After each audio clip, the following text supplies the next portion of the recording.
Hello, welcome. I promise I will speak clearly because I do it all day, every day.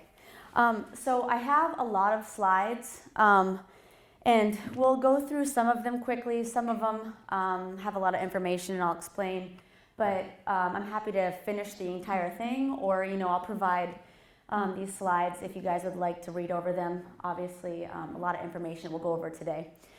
So when I moved here about 2012 or so, my goal was to revamp audiology, hearing anything, away from the idea of hearing aid dealers and sellers and dispensers. And I worked at the ENT clinic. I developed the Hearing and Balance Center there, but realized about 7 years ago, well, 3 years ago now, that I kind of wanted to do my own thing and really provide good customer service. I feel like that's kind of lacking sometimes here in the interior, and especially in medicine.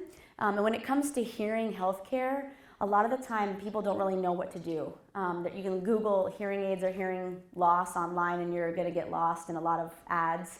And so I wanted to build an environment where it was medically based, so diagnostics, but also there's a lot of time in building a relationship with a patient.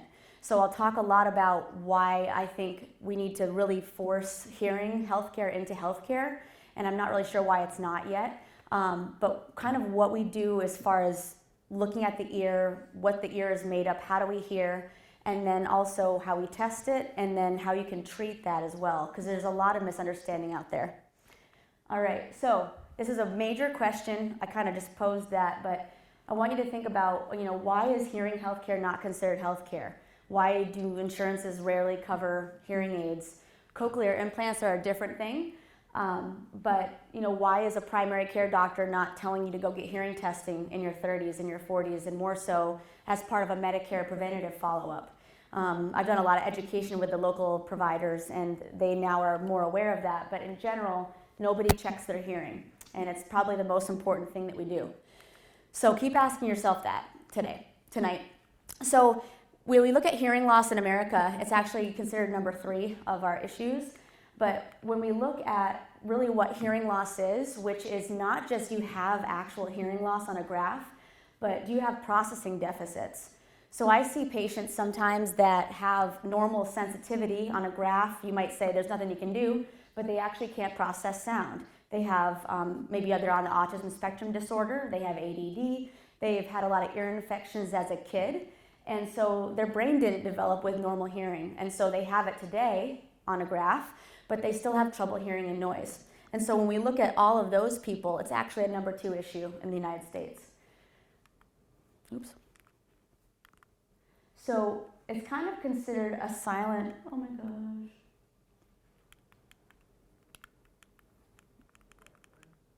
There we go, this thing. Okay, so it's somewhat considered a silent epidemic. People take a long time to get or seek a hearing test or seek help, and about only 20% of people who have identified hearing loss seek out hearing aids, cochlear implants, and things like that. So it's a pretty low amount. And there's a lot of lack of the healthcare system getting preventative tests. I've trained TVC on how to use a screening device.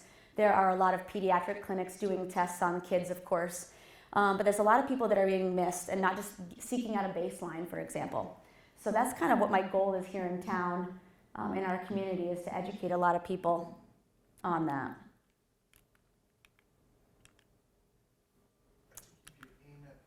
Okay, sorry. I do know some technology, but not this apparently. So it's not just an unfortunate aspect of aging. No hearing loss is normal. No, your hearing loss is not typical for your age. It's not a normal thing to have. It is part of aging. The actual lifespan of the ear is about 50 years. We live longer than that. So if you're in the 40s or older, get a hearing test. You've got some hearing loss, even if it's not that bad. Ultimately, what we're going to look at is the quality of life and what that means with hearing loss, which is mental health. I see a lot of that. Every single day, I fit someone with hearing aids, maybe activate cochlear implants, and they are a different person. They don't want to quit their job. Their confidence is up. Their marriage is still together. Yes, I'm also a marriage counselor. And they are just simply better off because they're not as exhausted. So it's really hard to listen. Selective listening is real. If I had a test for that, I'd be rich, but I don't. So I just say hearing aids instead. But hearing is what makes us human. When you're born with normal hearing, you develop speech and language. You laugh at jokes. You communicate. It really is what connects us, and that's what I try to do every day. All right, so the ear. How do we hear? So the outer ear, this is what we can see. So the outer ear is the part that collects sound acoustically. And then you've got that ear canal where the sound travels down. There you go. So I can see that when I'm testing somebody. Most of us can see that part of the ear. The middle ear, this is where sound becomes vibratory. So sound is collected, it goes down the ear canal, and it hits the eardrum right where the malleus bone or that little tip connects to the eardrum, right there. That bone chain goes into vibration, and now sound is no longer acoustic but vibratory, like I mentioned, and it's sending the sound from the outer ear into the inner ear or cochlea.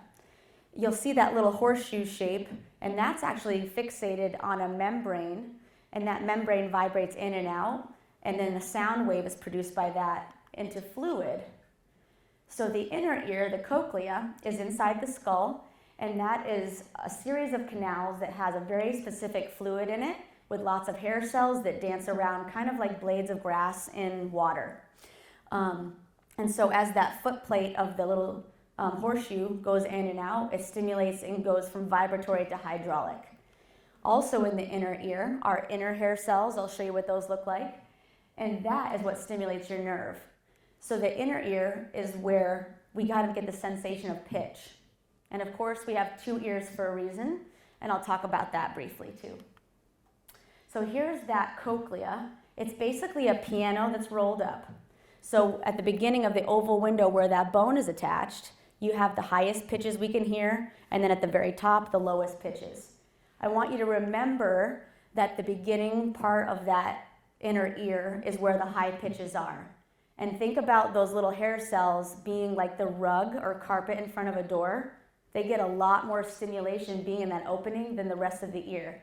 So if anybody here has hearing loss or has been tested, you likely have high frequency hearing loss because that part of the ear ages along with other things like noise exposure affecting it too. Okay, so there's those hair cells inside. So you can't see this part of the ear unless someone is deceased. You have to cut it open, and it's a very, very fine structure. So you've got all of these hair cells, thousands of them. These are the outer. They're like a little W, and they wave back and forth as that sound wave comes through. Those ones are very important, but even more important are the inner hair cells that actually stimulate the nerve. When someone has hearing loss, that I'll show you in a little bit here, where they have sensory neural or they have a clarity issue, even with hearing aids, maybe they're even thinking to the point where they might need cochlear implants, those inner hair cells are dead. So those are very, very important. Sometimes you just have a sensory loss where the outer hair cells are gone, but the inner hair cells are really the fine-tuning mechanism of the inner ear. Okay, so hearing, what I just talked about was the outer, middle, and inner. That's your peripheral hearing organ. What we've got now is how does that affect the brain? So there's sensitivity of hearing, and then there's processing of sound. And what I want you to think about is bottom-up processing. So what that means in neuroscience is just basically we're starting at the brainstem and going up.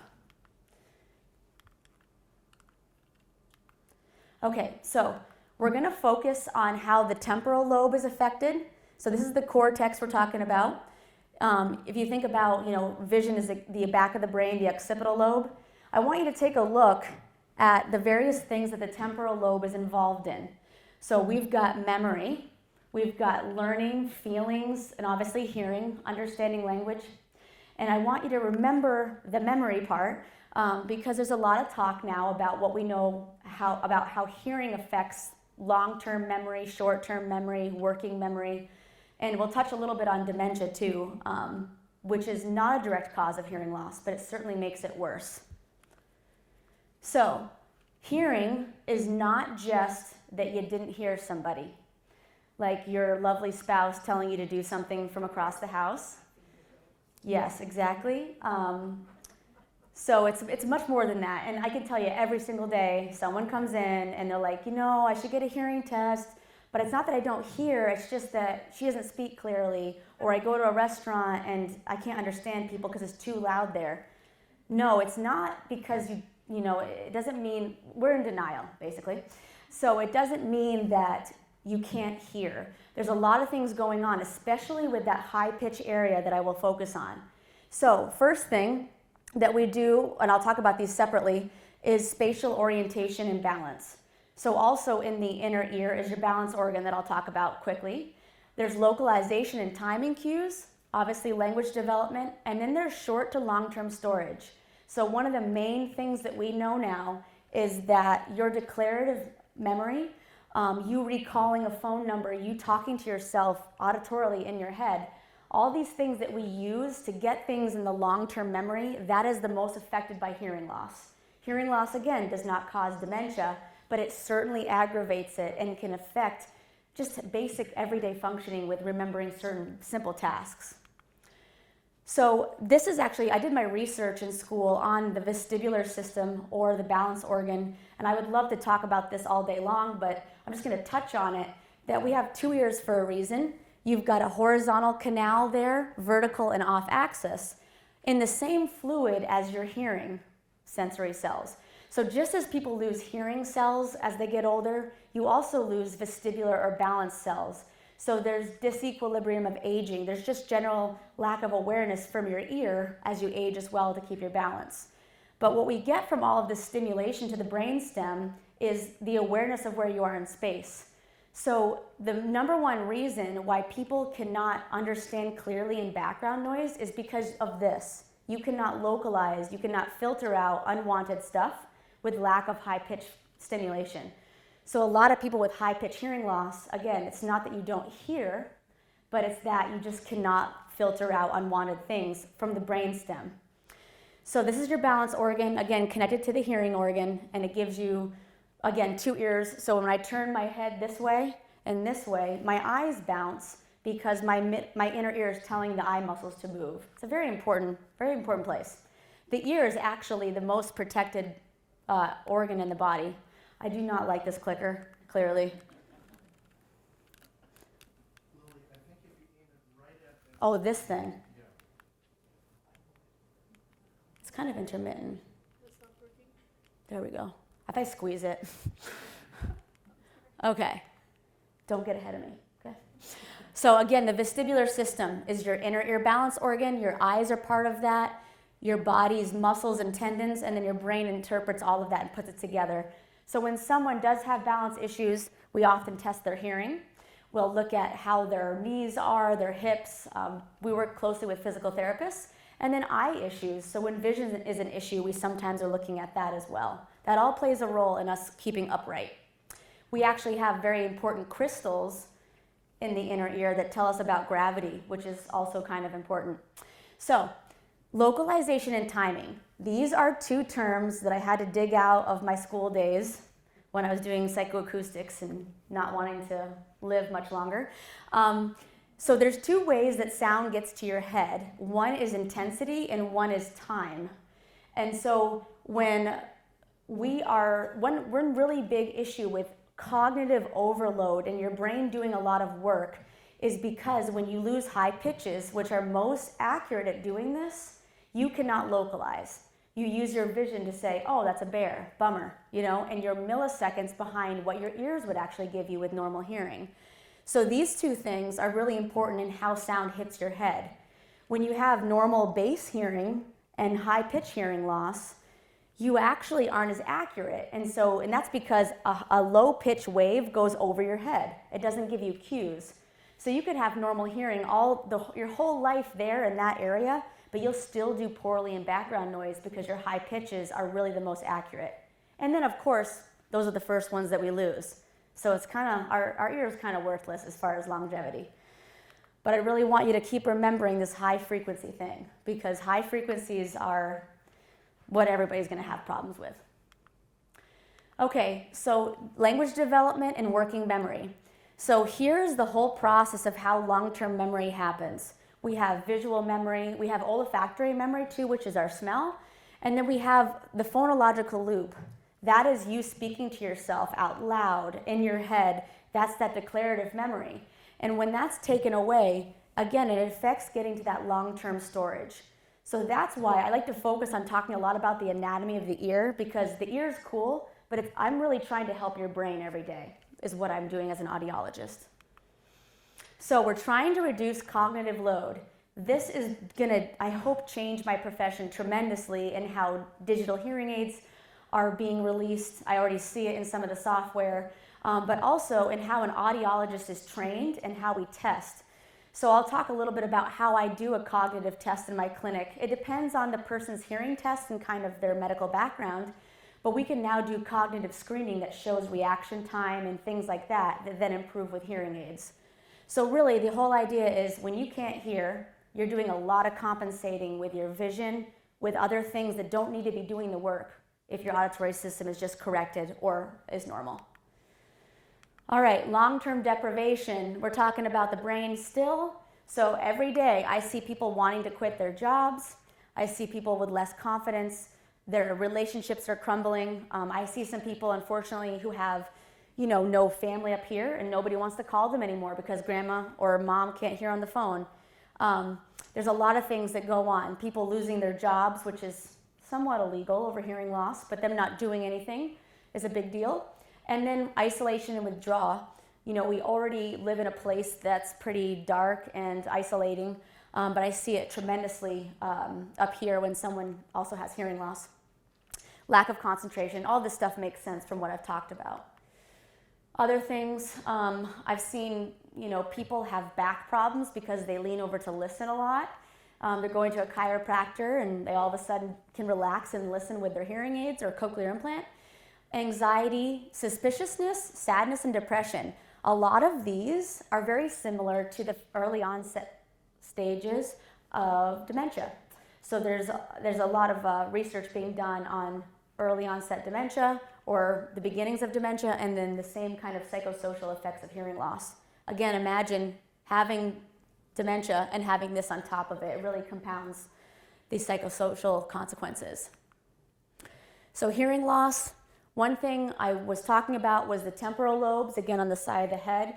But hearing loss is the one sense that every single lobe in the brain is related to, is connected to.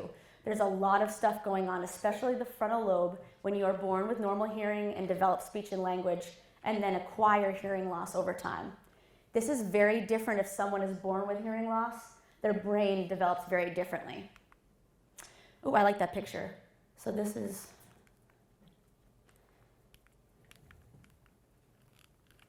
There we go. I have to push the battery back in. Okay, so this is kind of cool. This shows the connection between declarative memory, which also does relate to the frontal lobe, and then our decision making and executive function, attention, all of that is very closely related to where the auditory cortex is and the side of the brain there. So just one slide on other things that we look at.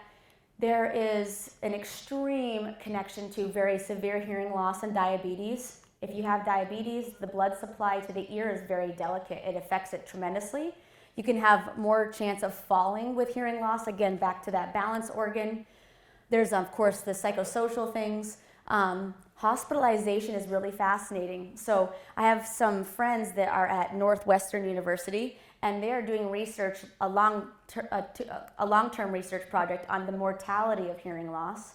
And a lot of it is focused on people who don't see hearing loss as important. It's more important that they go to their heart doctor. Yes, okay, that's maybe more fatal, but they cannot hear the instructions for their medication. So here's the doctor talking to the computer most of the time. They don't hear how to take their medications, and they don't hear how to do pre and post-op care. And so because of their hearing loss, there could be a fatal mistake. And there's actually quite an interesting research study being done on the mortality of hearing loss. So again, why is hearing healthcare not considered healthcare? I'm not quite sure. It all sounds like healthcare to me so far. So how do we test the ear?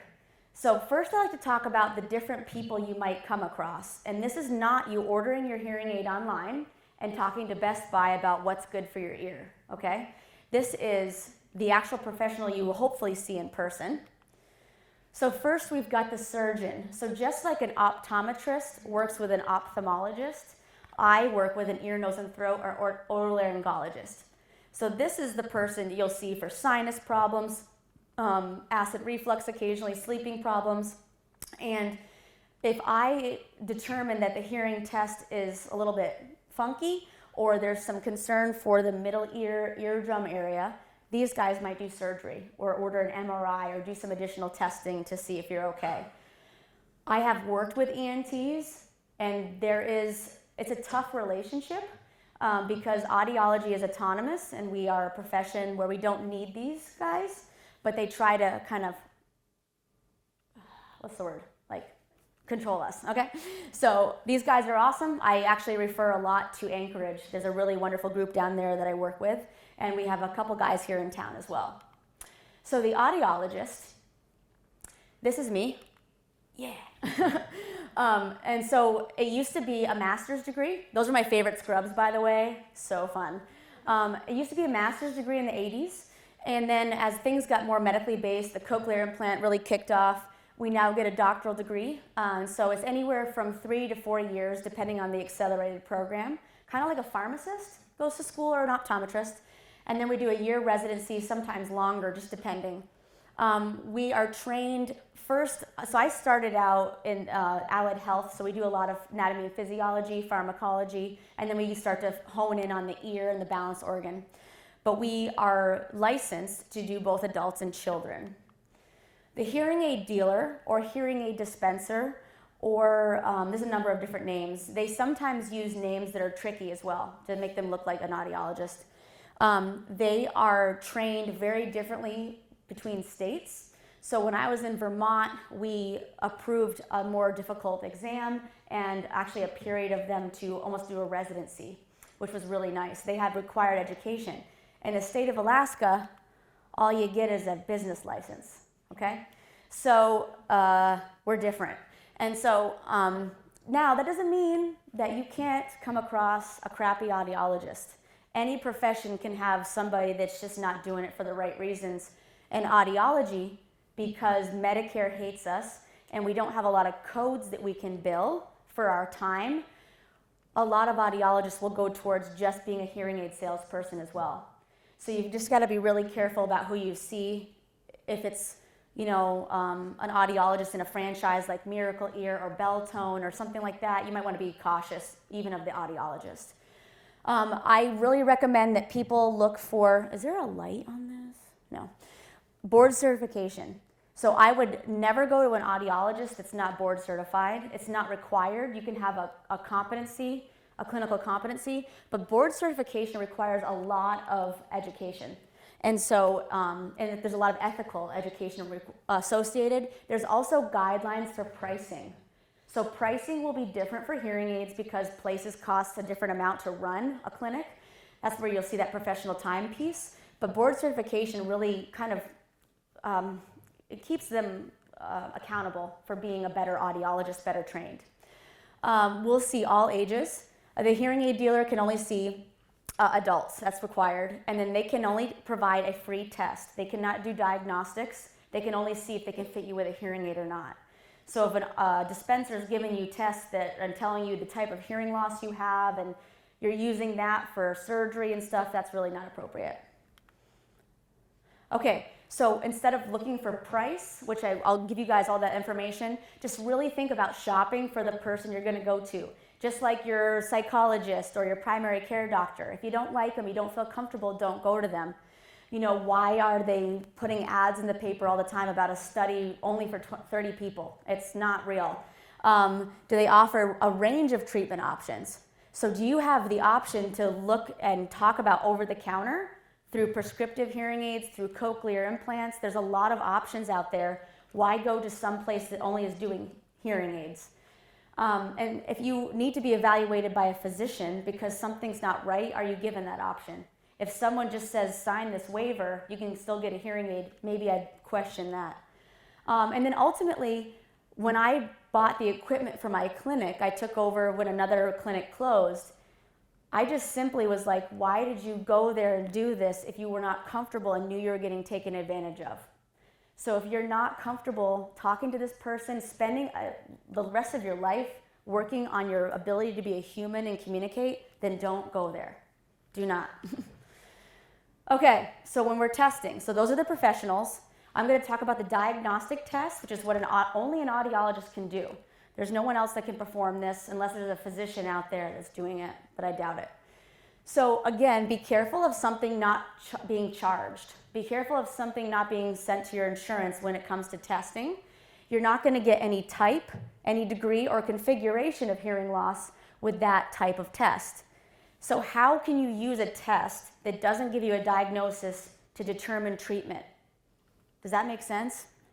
Okay, so I'm not saying hearing aid dealers are bad. They help a lot of people. But what happened in the 80s when there was not that prescription needed, like an optometrist to an optician? That's where kind of our fields messed up a little bit. Why are there over-the-counter hearing aids that are fit based on a perception of a hearing loss? There's a lot more to this than you think. There are useful purposes for these screenings. So we'll do childhood wellness in schools. You can do a baseline or awareness at health fairs. And then there's industrial screenings that are really important, obviously, to follow hearing loss from noise exposure. So the diagnostic test, you've got multiple parts of this. Sometimes we do one because we're doing a follow-up test. Sometimes we do all of them and more. So there's the basic 3 parts. And then there's additional tests that we use when someone has tinnitus or tinnitus. Also when someone needs a cochlear implant or when someone's got some questionable cognition. And I'll go through all of those. So I don't have any gross pictures of ears, just a couple cool things. But here's normal. So when I'm looking at an eardrum, what I want to see is a nice gray eardrum. Sometimes there's a dark hole down here, which is your eustachian tube, which is right behind the eardrum. It goes to the back of the throat. But that cone of light reflex off of my otoscope, that is what tells me your eardrum is in the right position. So it looks really nice. A little bit of, you can see the capillaries that go to the eardrum. The eardrum is very sensitive. You don't want anything touching it, like a dog hair. I've seen that before. And it's got a lot of nerve endings. The ligament around the eardrum, that is near where wax is made.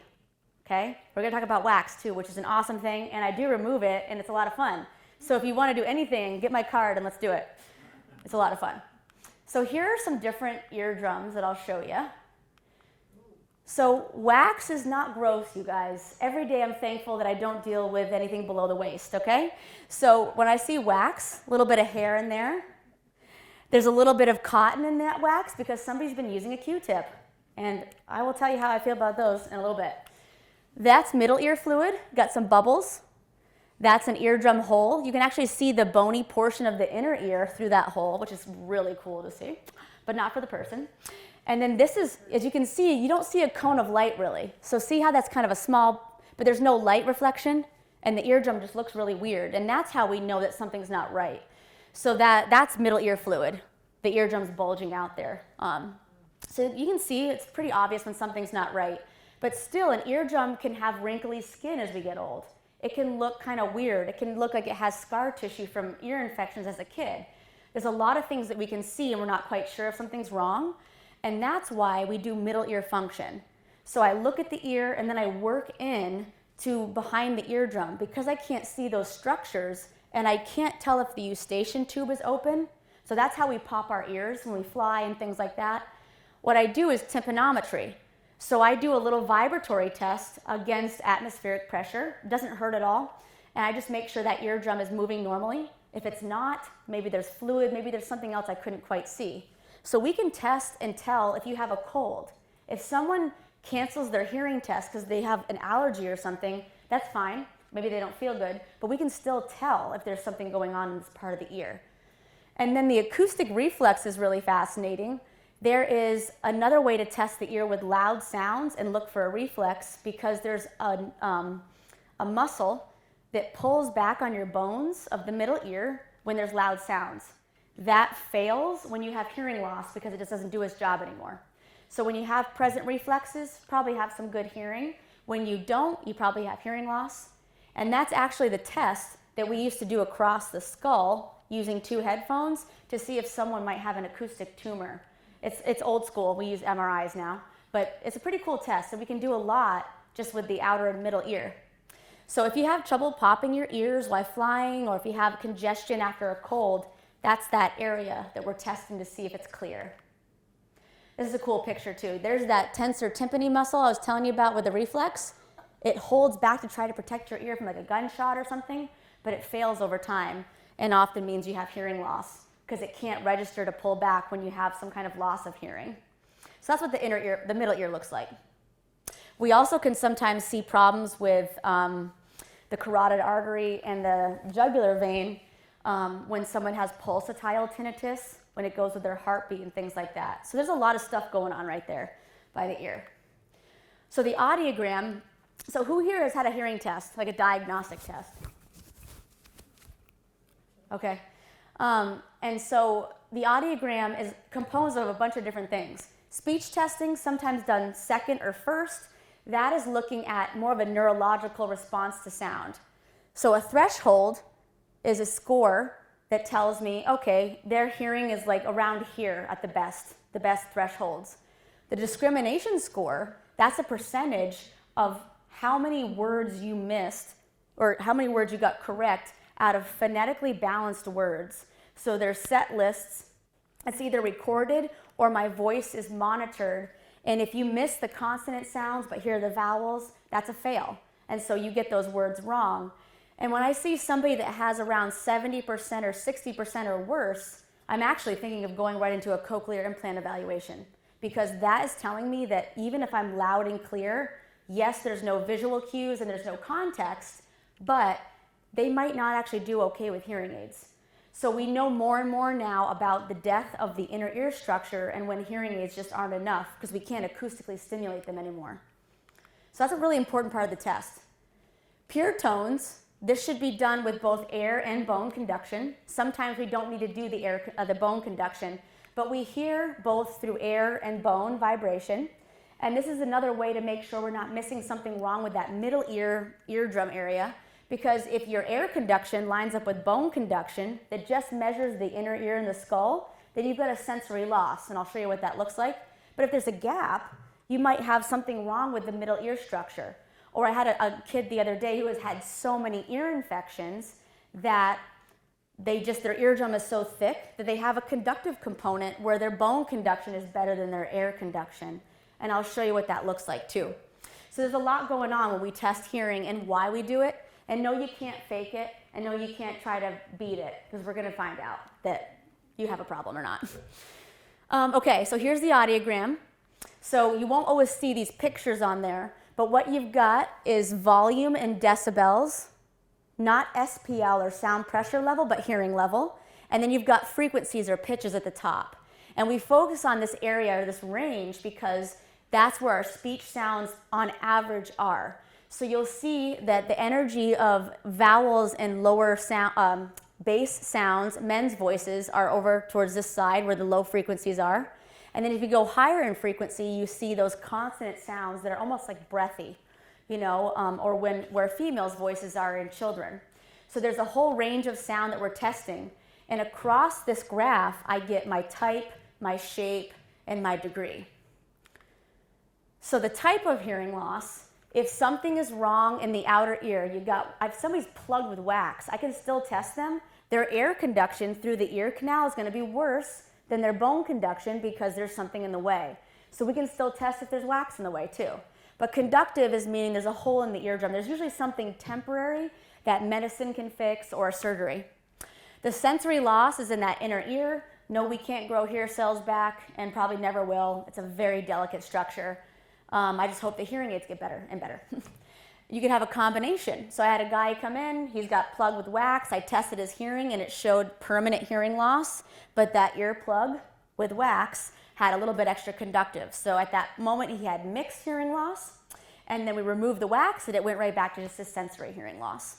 So you can have a number of things, but only an audiologist, only a physician can diagnose these types of things. Degree of hearing loss? No, I'm not going to give you a percent of your hearing loss. That is very much workers' comp. Some military stuff does it. but we're going to give you a degree. And just because you have slight or mild hearing loss does not mean that's okay, and it's not bad. Any amount of hearing loss means hair cell death and less stimulation to the auditory nerve. So when someone's around 0, that's awesome. 5 decibels, 10. When you get down to slight hearing loss, which is around 15 to 20, you've lost hundreds of hair cells. You do not respond like you used to. I have people in hearing aids at that amount of hearing loss.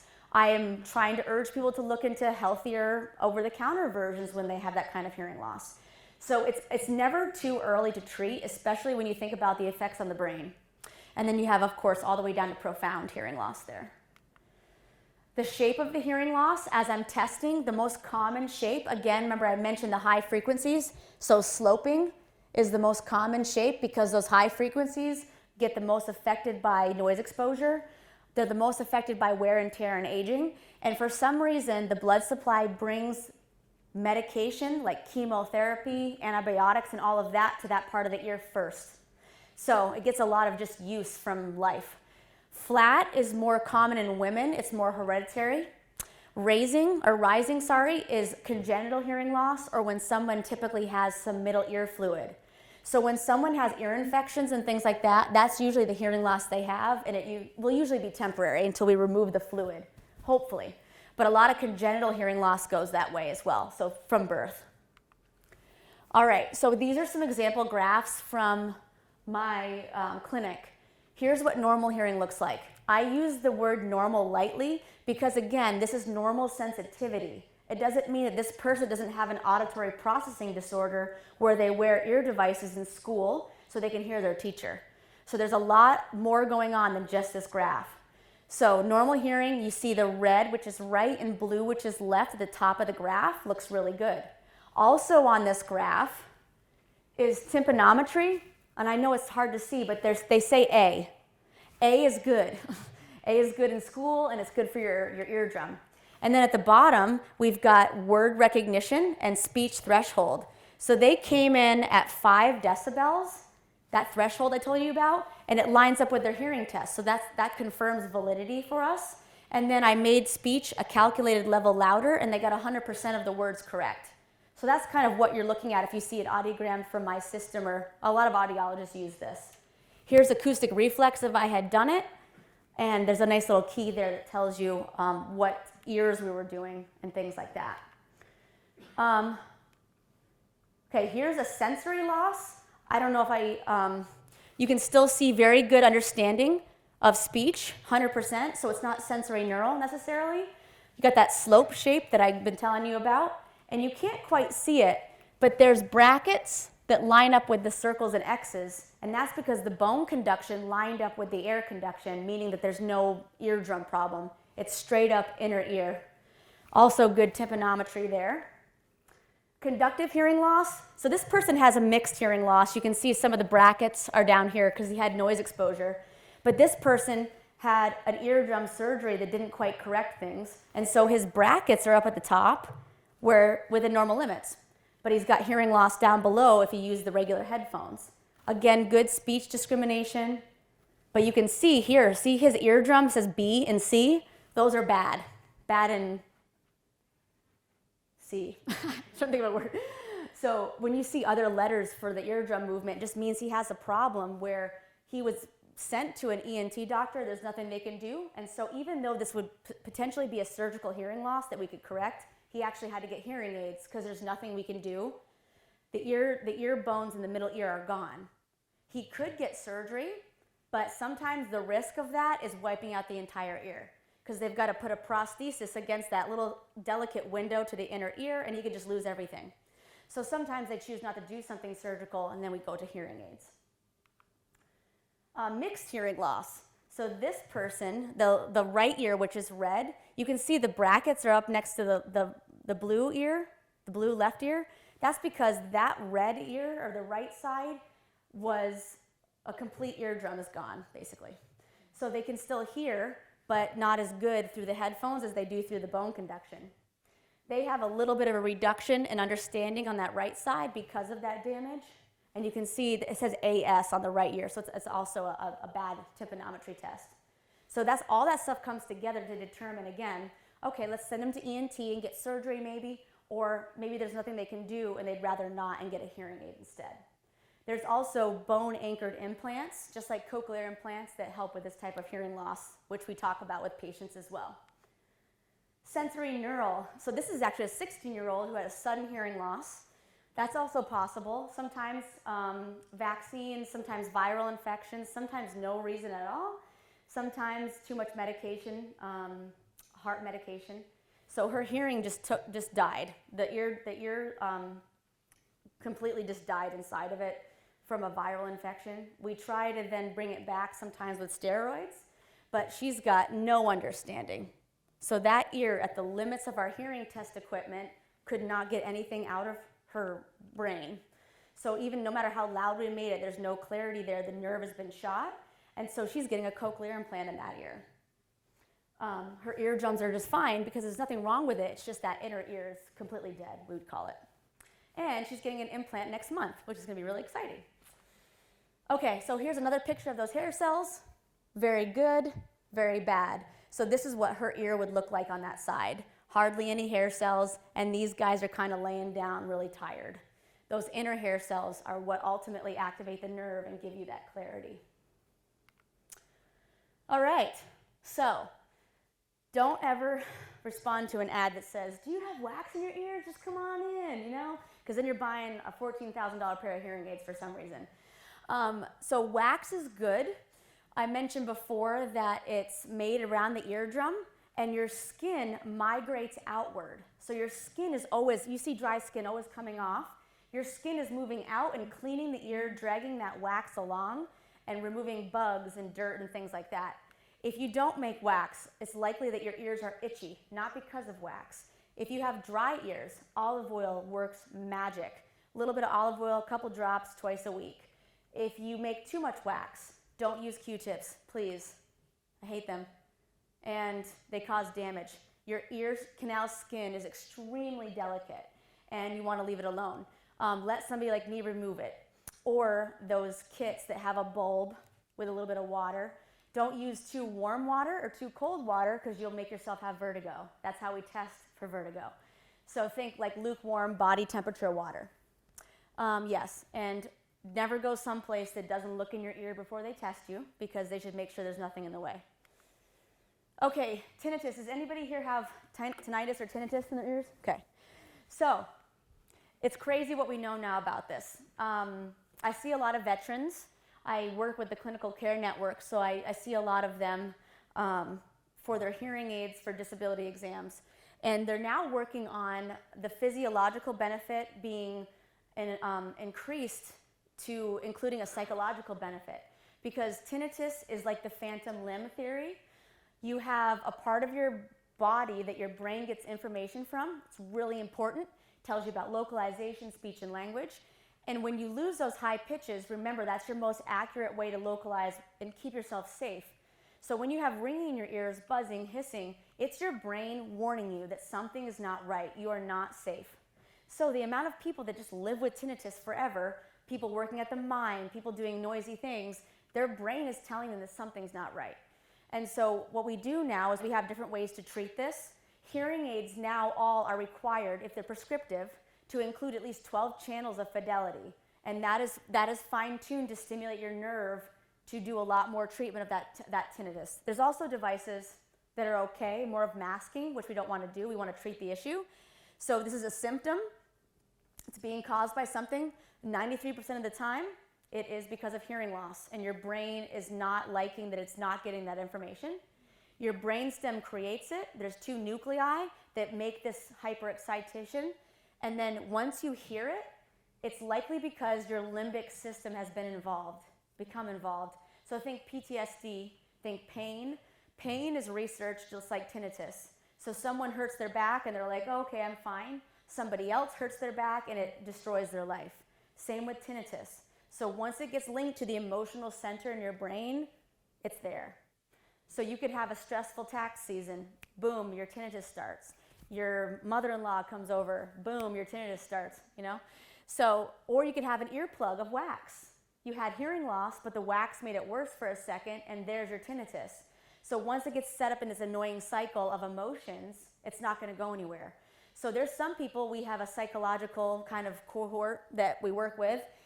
There's also a wonderful thing, if you have tinnitus, you need to look up progressive tinnitus management. It's out of Johnson City, Tennessee.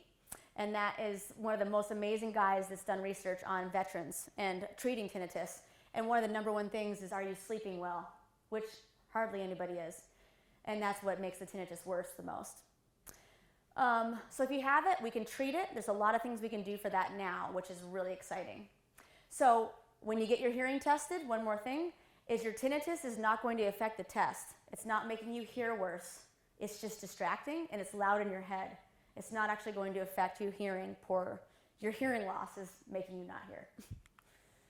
All right, again, why is this not here? Like, why is this not healthcare, you guys? I don't get it. But I'm going to change the world, starting with you guys. All right. What's this picture?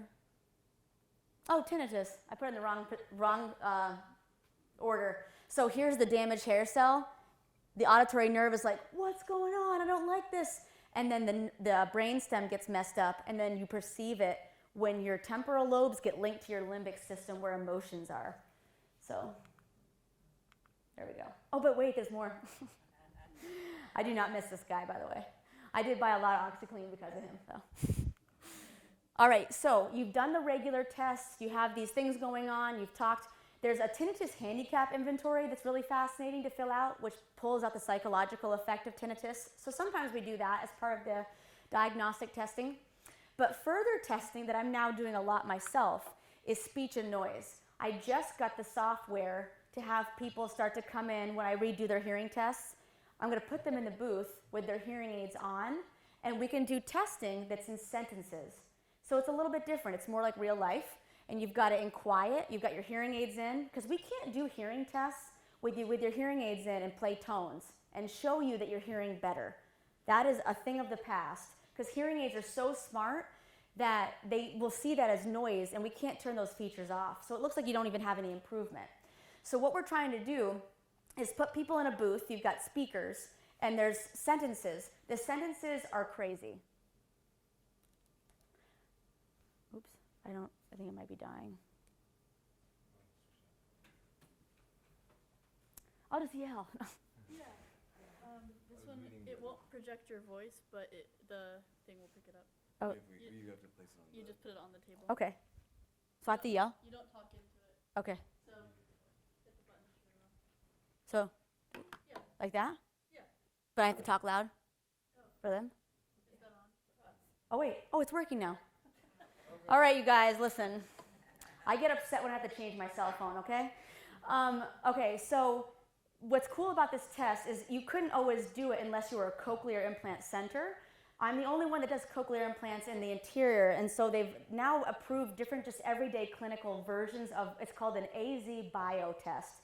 And it's the main reason for its discovery and use is because when you get a cochlear implant, you have to prove that you can no longer use a hearing aid. It's because insurance covers cochlear implants. It's the replacement of an organ. And so when I give these sentences in quiet to somebody with hearing aids, I can take one hearing aid out and see which ear is better or worse, and the two together, the topic changes, the voices change. So what's really cool about this test is you've got a female that's talking quickly like I do, or a male that's really prominent and loud, or a woman that says she was top banana in the shock department. So it's topics that you just don't expect. The Barbie was pregnant. Weird. I hate playing that one. It's kind of weird. And then we do it in background noise. And there's this thing called signal to noise ratio.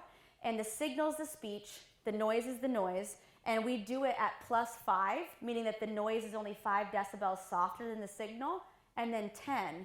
And what that shows is, do your hearing aids go into directional mode? Can you understand speech better with these hearing aids? And with a cochlear implant evaluation, what we're trying to find out is there's no hair cells that are really being stimulated. And so the hearing aid's really not doing anything.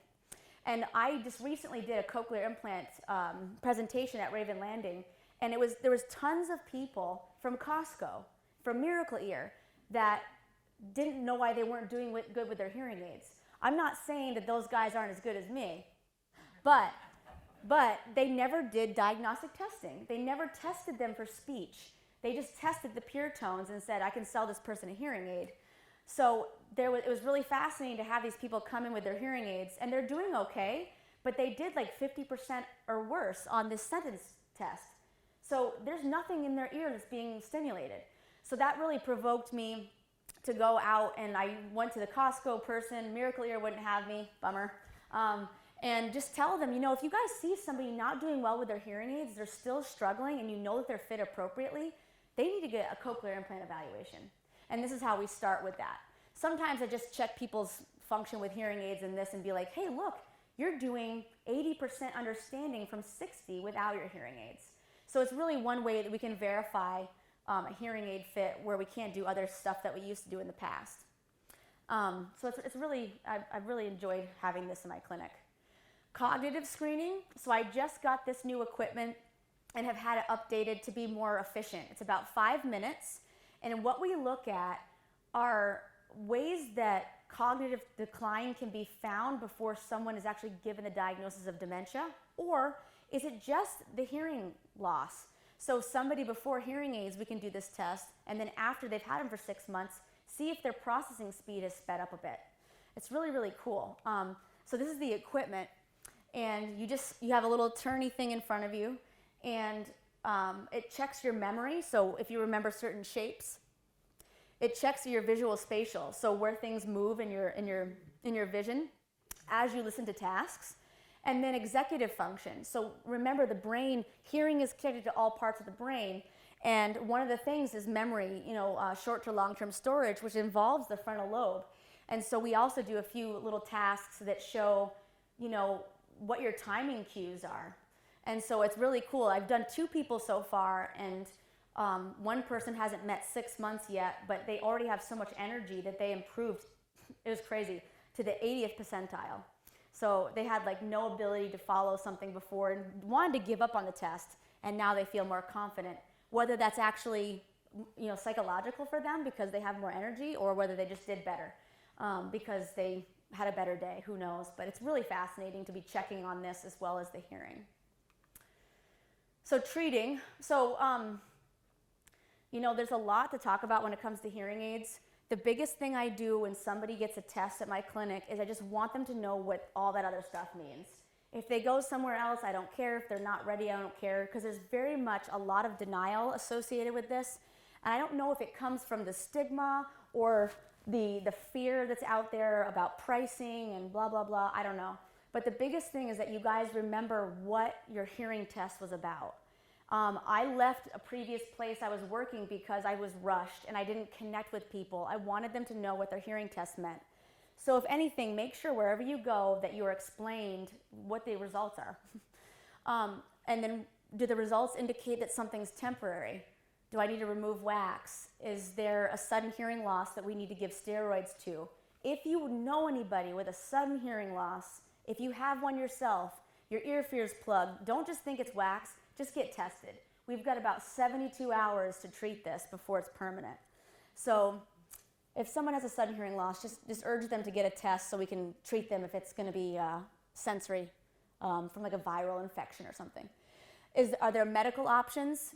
Surgical. So a cochlear implant, a bone-anchored implant, is it a good example if someone has no eardrum, they just need to do bone conduction hearing, or do they need surgery from a physician? So just make sure you have all of the options presented to you. Majority of the time, it's hearing aids. Hearing aids are not scary. They're awesome. Okay, over the counter, I don't have a problem with that, but they screwed up because they did not include audiologists or testing in this. The labeling was changed to a perceived hearing loss. I don't know what that means, and hopefully you don't damage your ears or undertreat. So if you have hearing loss and you put one of these on your ears, it's for mild to moderate hearing loss, you're going to hear better. But are you actually stimulating your nerve as much as it should be to prevent atrophy to the brain? Probably not. So just be careful. Over the counter is different than PSAPs. Anything probably under a couple $100 is an amplifier. And so you're looking at something that just makes things louder. You're not going to like it potentially, but it's not horrible. Those things, PSAPs or personal sound amplifiers, are strictly for increasing the loudness of sound, not treating. Over-the-counter hearing aids actually are labeled to treat. So it's a little bit different regulation from the FDA. Actually, PSAPs aren't regulated at all. And they look hideous anyways. So I see these gigantic things and I'm like, cool, cool, awesome, $500, awesome. Okay, over-the-counter, we're looking at perceived hearing loss. Surprisingly, a lot of people with normal hearing perceive they have hearing loss because they have a processing issue. So this is a good device for that. I often talk to people about this. I have some of these products in my office, and it's a low-level hearing aid. I just prefer to develop a relationship and fit them with something that actually is going to be programmed versus them, again, chatting on bestbuy.com with somebody. So this is what it's for, up to that amount of hearing loss. It's not meant for children. That was one thing that scared me, was that they label it correctly, but who knows, if somebody doesn't have the money for their kids' hearing aids, they might go this route, which makes me nervous. But moderate to severe, so that bottom part of the graph, that's where you really want to be careful because you're not going to be treating your hearing loss. Again, how do you know this unless you get a diagnostic test? If you have a perceived hearing loss, who knows what you got, you know? Also, if you have trouble hearing in quiet, or in settings that are loud, like the cars or restaurants, a lot of the over-the-counter products look very similar. They sound awesome, but they don't have a lot of the features that prescriptive hearing aids have. So you might have a more severe hearing loss if you have some trouble with that kind of stuff. You also really want to make sure you be careful if your ears are different. Asymmetric hearing loss is not normal at all. Just like if your eye was blind on one side, you probably would go see a doctor. So if your ears are different, don't do anything related to OTC. Any drainage, pain in your ears, a lot of wax, fluctuating hearing loss, or ringing in your ears. Ringing in the ears should never be treated by a dispenser or somebody like that, because we have such better devices that can help treat that really, really well. But definitely not over the counter. Prescriptive hearing aids, this is something that is very misunderstood, pricing especially. When you take into consider this kind of treatment, obviously we're looking at your hearing loss, degree, type, configuration, speech discrimination. Is it so bad that we need to go to cochlear implants? Processing, cognition, experience, the ear anatomy. Sometimes people don't have an outer ear, which is a difficult thing to fit. And then medical history. Chemotherapy, really intense forms of treatment can change the hearing drastically. So you want to have a device that's very versatile and can change with you.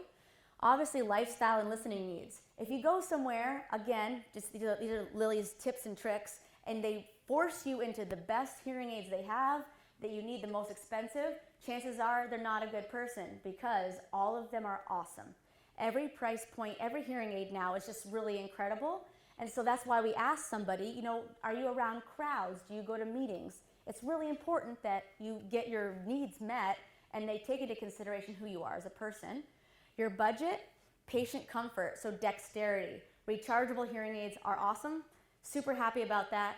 Bluetooth technology is incredible, and accessories. So some hearing aids have access to TV devices or things like that that someone might like. There's lots of manufacturers. They're all amazing. They all compete with each other, which is great. It keeps things better. It just depends on what you want to do. Just make sure that you choose something that is widely fit. So when we fit hearing aids, we make sure that people that go away for the summer or the winter to Hawaii and stuff have a place to go. So we kind of communicate as professionals about what brands people fit. The VA is included in that because they do have certain contracts. Style. In-the-ear hearing aids are very much on their way out. There's a lot of cleaning, there's a small battery, there's no Bluetooth, there's no connectivity, and your ear canal changes. So be really careful going towards an in-the-ear hearing aid, because you might chew differently after dental surgery. You might have weight loss, which changes the cartilage in your ear, or weight gain. You might simply just clench your teeth because you're stressed out and they start popping out on you. So you're getting a hearing aid that's built for your ear right now, and you want to have it for 5 years, you might want to think about not going with that style. Plus, just like our ears localize, we're not a dog or an elephant, and so our ears kind of aren't that good at it. So when you have one microphone in your ear canal, you might not do very well in noise. While if you have something like this with 6 microphones, hearing aids that talk to each other, and a tip that can be changed as your ear changes. It's really, we're seeing so much more benefit with that. It doesn't matter though, as long as you wear whatever you want to wear and treat your hearing loss. Technology, all kinds of stuff. Rechargeable, waterproof, yes, okay, super cool. You can swim with your hearing aids now. I have a guy that kayaks in them and it freaks me out, but he's doing okay. So that's really cool that we have that option. T-coil, has anybody heard of a T-coil? All right, so when I was at ENT clinic, we put in a loop, a T-coil loop in Raven Landing to help with their presentations. It's an old technology, but they put them in hearing aids now. It's a little metal coil that used to be in landline phones. And what it does is it allows you to have your own direct audio input. So if somebody's hearing aids has a T-coil and you go into a place that has the ear, you ever seen the blue ear that's like crossed out? Airports are required to have it, theaters, churches. You can click into your T-coil and the PA system will go into your hearing aids if you're within that loop. So at airports, it's awesome. You know, I can't understand that person talking at an airport.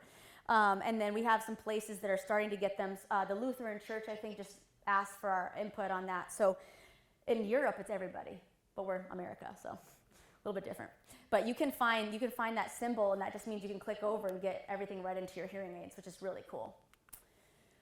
When we talk about level of technology, that is what determines your price, not the style. You should not pay more because something's tiny or waterproof or has Bluetooth. That would be a ripoff. They cost us the same, but it's the technology inside. So just like you might want leather seats, a moon roof window thingy, or a computer that does really cool stuff, not everybody needs that. And so what you see is there's just a lot of different features. The reason why hearing aids are so awesome is because they have an environmental classifier.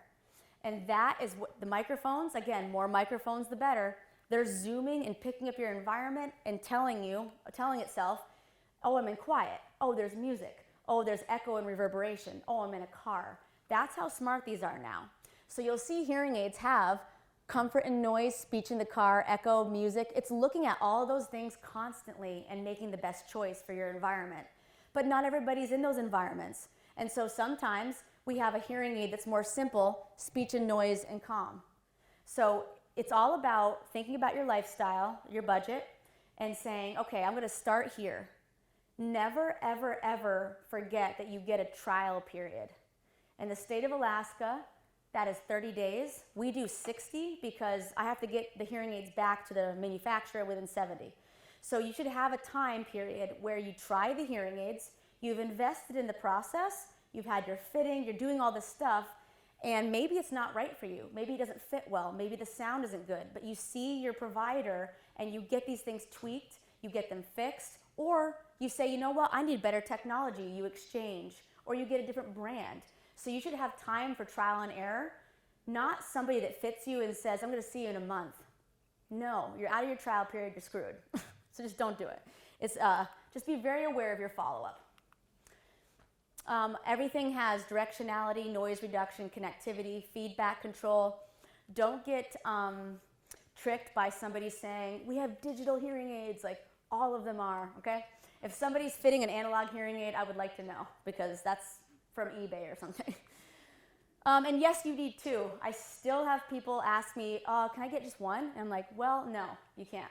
You'll sometimes do worse with one hearing aid than none because you have a nerve that's being activated more and the other side will atrophy and you won't be able to localize.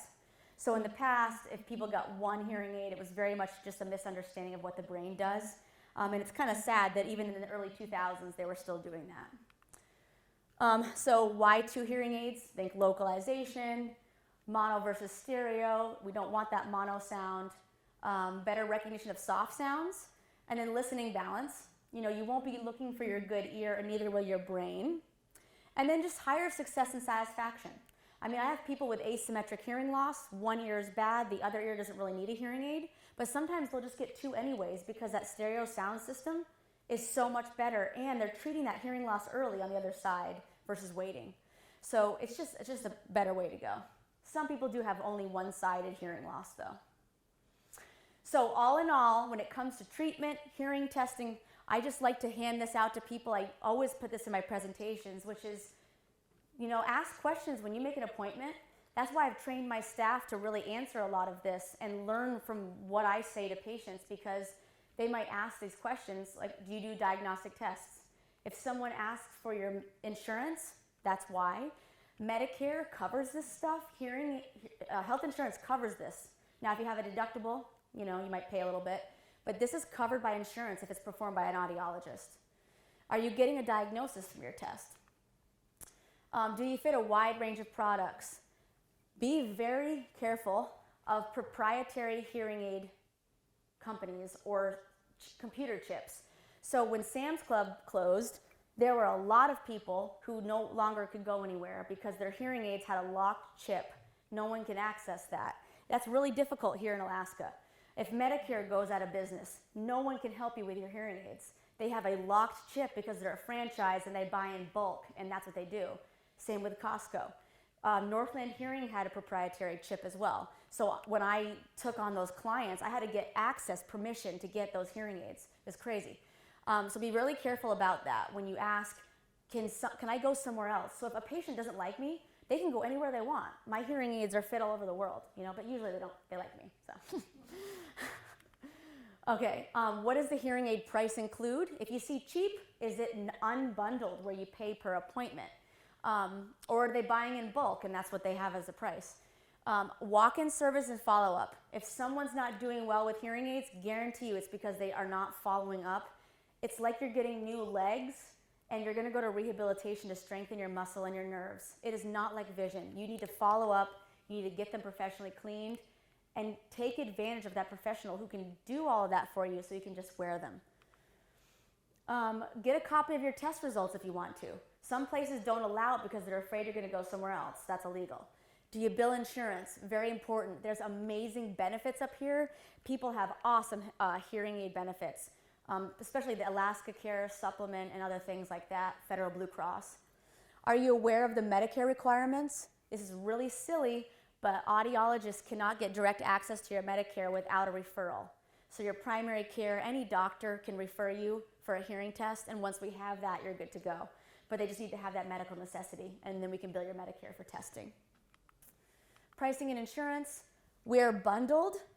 So when you see our prices, it is the hearing aids at cost plus 3 years of services, and that's based on the cost to run our clinic.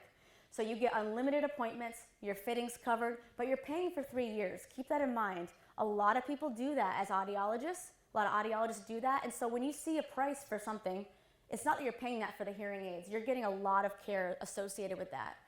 Warranty, loss insurance. We have a walk-in clinic, which is really important because if something just breaks right away, you know, you want to get in there. Unbundled, if you find a cheaper price, make sure you ask them the cost of other things like warranties, ear molds, if you come in for a walk-in clinic, and then other supplies, because that might really add up quite quickly if you're not sure what to expect. There's also the No Surprise Act, which everybody should know about, where pricing transparency is required by law. So if you want to know the price of something, they should be able to tell you. This is another example. Just so you'll see advertisements of like, look how expensive an audiologist is. Oh my God, this is horrible. But it's because they own the hearing aid and they don't have any professional services and they sell it online. So that's why it's a lot cheaper. So be careful when you see pricing and what you're going to get. This is just an overview. I'm going to give you guys these slides too. But Medicare covers diagnostics, not hearing aids, as you know. Medicaid covers everything in Alaska. Chief Andrew Isaac, they get everything covered. TRICARE, if you're active duty, it's overseas, so you get 100% coverage. We are a clinical care network provider for the VA. So if someone has veteran benefits, we can get a referral and they'll pay for the hearing aids and everything. So if you know any veterans that are in need that can't make it to Anchorage. Private insurance, Aetna has a lot of coverage. North Star Borough, the unions, electrical and welfare. AK Care is very common among former employees here. Blue Cross Blue Shield varies. Foundation Health Partners is 100% no matter what you want. Federal Blue Cross, 2,500, and then Meritain has a good coverage for North Slope and other jobs too. So Alaska is really unique. There's actually quite a bit of benefits here. So guys, I really appreciate you dealing with my fast speech because I get excited. And I just really want people to know that it's not that big of a deal to get your hearing tested. We can find a lot of information out, and you can do with it what you want to, but it doesn't have to be scary.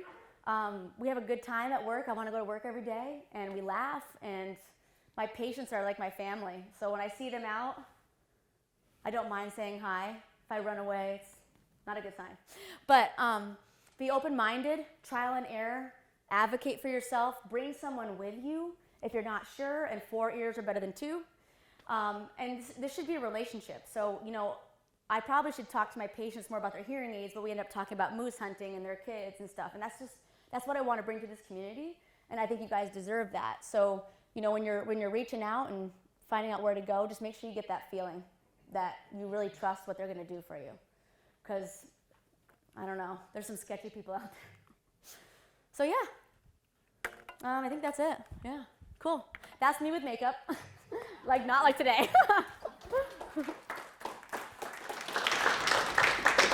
Dr. Hughes mentioned there's a sign-up sheet in the back. If you just put your name and email address, we'll get these slides to you. They will be on the web here shortly, but we can get it to you faster if you like them.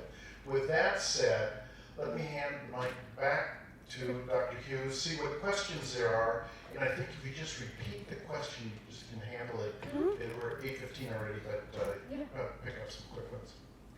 Oh, I'm going to 10. I don't know if you guys need to go to bed or anything, but yes. But yeah, in the email too, if you guys have questions, I'm happy to answer anything. So I'll send you the slides, but if you just want to ask me some questions too, I'm happy to do that. Hi. I got a question with you tomorrow. Woo! Oh, Goldie! Hey, I'm excited. Let's go. Wait, 9 a.m. though. Yeah, 9. You better have some coffee with you. Okay. But my question is on, mine started when I got COVID. Okay. Suddenly. Yeah. Is there anything? So COVID, so really fascinating. There's obviously, we're going to learn a lot about COVID, but the autoimmune response from some of the COVID vaccinations or just having COVID has been a nerve response. So there's been a little bit of an inflammatory effect of COVID, even from whether you get it or the vaccination, either one, where the body's just, it's new, right? And so we've had some sudden hearing losses where it just drops right off to nothing. Is that what you're? Yeah. Okay. Or it just gets a little bit worse. Or the nerve is affected where clarity is just an issue on one side and the hearing didn't really change. So there's all kinds of things we're going to learn from COVID and how it affects the body, and balance issues too. Yeah. Mm-hmm. My head feels stuffed up. Yeah, You know. so feeling stuffed up or plugged ears is not always a cold. You can actually perceive a stuffed feeling in the head with a high frequency hearing loss that's sensory. So the ear is crazy, you guys. Yeah. It's just crazy. The skull is crazy. Yeah. The brain is too. Anybody else? Yeah. What is you mentioned cancer medication. Yes. Can cause hearing loss. How is that? So What is it that the cancer medication does? So basically, the ear has a very. So she asked how medications and chemotherapy can affect hearing, and the ear is really delicate. That's why if we ever can figure out a way to regrow hair cells, it's going to be insane because the fluid that it's in is very precious. So now cochlear implants, when they put that electrode in there, they preserve residual hearing, where in the past you had to have such bad hearing that it would destroy it, you know, because that fluid drains out. But inside the fluid is a very special protein, and that protein cannot be replicated, or we can't create it to give the hair cells back more nutrients. So when you have drugs, anything is ototoxic. I'm telling you, aspirin, ibuprofen, other types of painkillers, IV antibiotics. When children are in the NICU and they get gentamicin, which is a very, very strong antibiotic, if it's over 1 to 2 weeks, we have to follow their hearing until they're 5 because they can develop hair cell death from that. So that's why a lot of premature babies and stuff like that have hearing loss. But just the way that it's processed in the blood supply, it gets trapped, and there's no other backup blood supply. And so it sits in the hair cells of the ear and just destroys them. Chemotherapy does a lot to a lot of the body, but the ear is one thing. You'll always almost see tinnitus and then a high frequency hearing loss, but depending on what kind. Cisplatin and carboplatin are the worst. Anything that ends in sin is ototoxic. That's what it means. So the ear is kind of a wuss, long term. Yeah. you know, just like cars, the technology changes so fast. Is technology changing with the hearing aids, so that like if you bought one in 1 year and 3 years, it would be out of date? And how long do they last? Sure, that's a great question. So technology is too fast. What is it, like 5 iPhones a year that come out? Technology goes fast. The release of hearing aids, about every 3 to 5 years, we have a big platform chip change. So like the hearing aids we have now, they probably have known about them for like 5 years, but they're like, not yet, you know. So when they come out, what's really cool about hearing aids now is there's updates. So just like a computer can get a little bit better, or if the computer chip can handle some kind of new function or improvement, our hearing aids now get that. So when you have a hearing aid that you bought, I always only fit the newest versions. Be careful. There was an audiologist in Anchorage that was fitting for cheaper, older stuff. It's sketchy, but you want to make sure that you're given a brochure and the ability to look up your hearing aids just to make sure that's the newest model. But when one comes out, there might be a new model in 2 years and 3 years, but that doesn't mean that you need that. So I make sure that somebody gets something during their trial period that they're going to want for at least the next 5 years. That whole time I can program them. I have people with hearing aids that are 10 years old. If you take care of them, if you get them professionally cleaned, and you just keep up on that follow-up, you're going to be fine. We can still program them. So rarely am I telling someone they need a new hearing aid unless something really crazy happens to their hearing. But that new technology is not usually a big enough jump where you're really regretting getting the ones that you got previously. And then also on that note, if some person tells you, oh, yeah, it's been 3 years, I can't program your hearing aids, you need to get new ones, absolute crap, okay? We can definitely help you out. But yeah, so keep up with the follow-ups, professional cleaning, and then just really take care of them. Get your hearing tested, we'll update them, and we can usually help somebody with the same hearing aids for as long as they really want to. Don't be forced into buying something new, you know? Yeah. Do you mind if I talk about you a little bit? I know this gentleman over here. So my question has to do with ongoing loss of your hearing. Well, it's actually kind of a two-part question. So ongoing loss. When he's outside with loud equipment, always he's got his earphones on. But when he is listening to music in another part of our house, I notice the music is quite loud. Or listening to an audiobook, it's quite loud. And so I think he needs the volume. I think he needs the volume up so he can hear it, even with his hearing aids in. So, But yeah. is he getting ongoing loss from that loud sound? Yeah, so two-part question. So a lot of people, especially in Alaska, very fascinating. My average age of fitting hearing aids is like decades younger than it is in a lot of the rest of the country because of snow machining, mining, all that stuff, hunting. So noise exposure, no matter what, hearing protection, okay? Because even if your ears are almost dead, it's like punching somebody that's already down. Those hair cells in that damaged area can get damaged easier when you're around noise. So somebody with hearing loss, sometimes they can't hear how loud it is, so whatever. They don't wear anything, but it actually is going to cause more and more damage. But while he's around that with hearing aids, what's really cool is you can mute them or you can put something over them, and that's fine. A hearing aid is never going to amplify dangerous level noises. It has a maximum power output, but it still isn't going to protect your hearing. Everybody asks if there's hearing aids that can protect your hearing too, and I wish there was, but you still could shoot a gun next to a hearing aid. It's not gonna, it might even cushion it and make it more comfortable, but it's still gonna cause the same amount of damage because that sound wave is still coming into your ear. So yes, that is something that, do you wear hearing protection? Sorry, what? Do you wear hearing protection? Yes. Okay, good. But I always take the hearing aids out. Yeah, and that's fine. Because they whistle. Yeah, underneath, yeah. So if hearing aids, if they have feedback or whistling, sometimes we can correct the fit to make sure you can put something over it. But some people just put hearing protection on and take the hearing aids out. But when you're listening to music, so I want to test you again really bad, because what happens is we think that, and it's not always wives, but sometimes it is, that you have these hearing aids, you're doing everything you should, we've spent this money on the hearing aids, you should be hearing me. But it's so different when the speech discrimination is maybe 60% or worse, because that hearing aid is stimulating the ear as well as it can, and I know you're fit well, but you still aren't hearing clearly, so you want things louder, you're still doing that. That's when we have the Bluetooth connectivity. So hearing aids can connect to anything, TV, radio, cell phone, or there's accessories that help that, and it streams it directly to your ears so that it corrects your hearing loss while you're hearing the music. So that might be a good idea. Now, in my truck, you would never know I'm an audiologist because I'm ripping.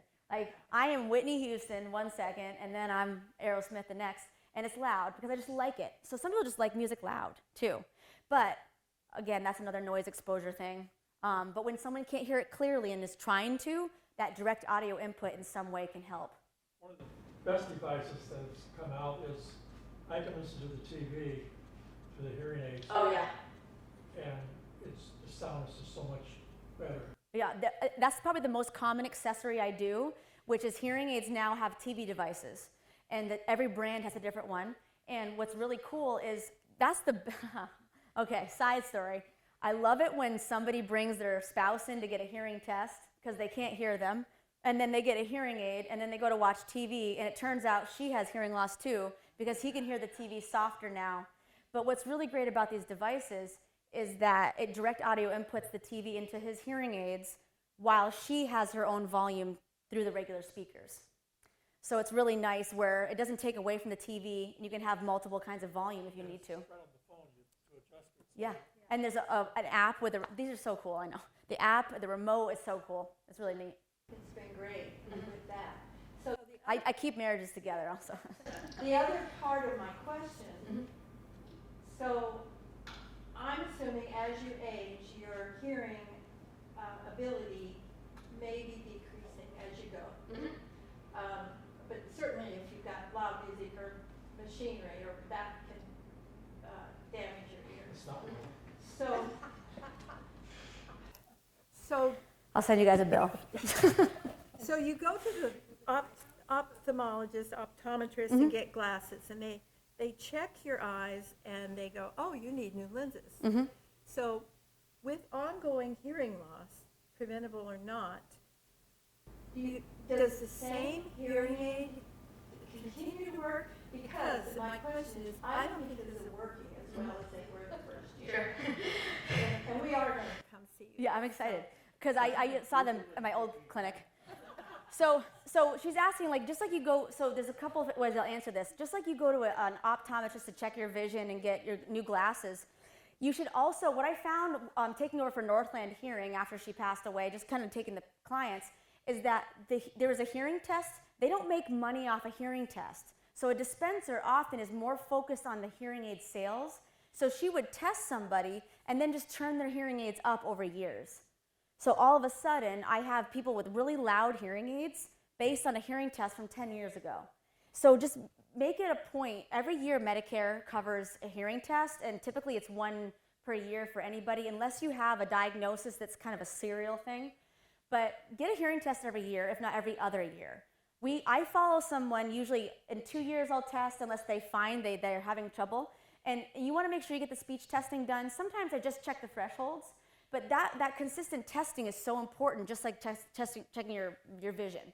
So you should be getting that done, because I have a guy that just last year was doing great, and he got hearing aids, and unfortunately, his discrimination fell to 40% because he had an illness and was hospitalized. His hearing looks the same, but now he's getting a cochlear implant. So often, when you think a hearing aid's not working, the first thing we do is clean it really professionally. We have an incredible dryer. It's called a Redux, and it pulls moisture out of the craziest technology. That's often the case with in-the-ear hearing aids, stuff like that. So cleaning it. Sometimes the wire on the hearing aid is bad, and then it's testing your hearing. And sometimes it might mean that we change up a list, or we do that speech and noise testing to really see where you fall apart. Because as much as that diagnostic test is awesome, few words in quiet means nothing. That's not real life. So I can get an idea, but it's not until you really do these other tests and look further. And that's why even if someone goes to Costco for a hearing test, that's great. You're being aware of it. You might have hearing aids there. But if you're just really not sure if you're doing as well as you could be, just try something else out. But that's exactly what we need to do, for sure. Out of respect for time, Yeah. there's a question here. I will talk all night, so watch out. Yeah. Okay, I was just going to ask you, based along that same line, when you showed the different qualities of or what each hearing aid could do, what if you get the most expensive one, which has the most functions? Do those functions have to be turned on, and they turn them off, or they only give you what you want or need, and then as you go in for more checkups, they add or That's a good question. So when you're looking at hearing aid technology, when you let's say you want to go for the premium, because sometimes I might urge somebody to get that because their processing is very poor and they really need that help from the hearing aids. All of those features are on. So when you get that hearing aid that's got speech in the car, it's because the environmental classifier is looking for all of those different sound envelopes. So hearing aids in the past used to be speech is like this and noise is like this. And then they also whistled a lot because they couldn't control the sound. So now all of those features are activated, but there is one part that is not. And so when I do a fitting of a premium hearing aid, I have to activate this binaural streaming technology. And that's why hearing aids behind the ear are a little bit better in my opinion, because your hearing aids start communicating together. If I don't activate that, and I wouldn't if somebody had one hearing aid, so it's not activated at first, but I activate everything. Nobody should have a hearing aid where things aren't activated, and there's really not a way to do that. They come like that. But when a premium hearing aid is fit, I have them communicating because that's how you get this beamform directionality. So there's called speech and loud noise or ultrafocus, and that's just a fancy, every company has fancy names for their stuff to make them sound cool. But what that does is it beamforms like in the middle of the vels. I go in there and I tell Frank all the time that he needs to put more cushioning in that place because it's hard to hear. But that's an example where that binaural streaming technology needs to be activated. But you should never have to worry about that being not activated in a hearing aid. Yeah, it should always be. Maybe one more question for the evening? I have one brief question. When somebody talks loud and they're young and they're not somebody who's been listening to loud music, do you think they might have hearing loss? And if they just regularly talk loud? Yeah, so I talk loud, but I'm an audiologist. So when I leave work and I'm with my friends, they're like, Lily, like normal voice. I'm like, no, I'm not. When somebody talks loud, a common reason for children is middle ear fluid. And it comes and goes. And a lot of times when I would see the kids at ENT, because there's a lot more children there, they could tell that there's not always an infection. So that middle ear fluid would build up and the kid would want the TV louder or they would talk louder. Sometimes if that middle ear fluid is not found fast and there's not tubes and it doesn't resolve, you have this thing called auditory deprivation. So from birth to 3, your brain is pruning a lot and you're taking in the world, you're learning a language, all of that.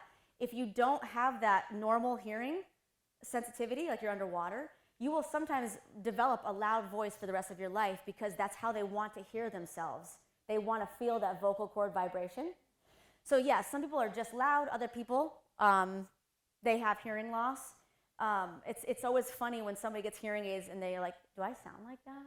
I'm like, yeah, but you're fine. Or when somebody comes in and has hearing aids, but their buddies at coffee don't, and they talk softer because they hear themselves, and their buddies are mad at them because they can't hear him.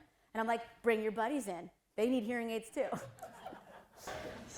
So let me say thank you very much. Yeah. Great discussion. Thank you guys. It's Saturday Nights and Music Fest next week. Yeah, Brooks Range. Yep. So thank you very much. Thank you guys.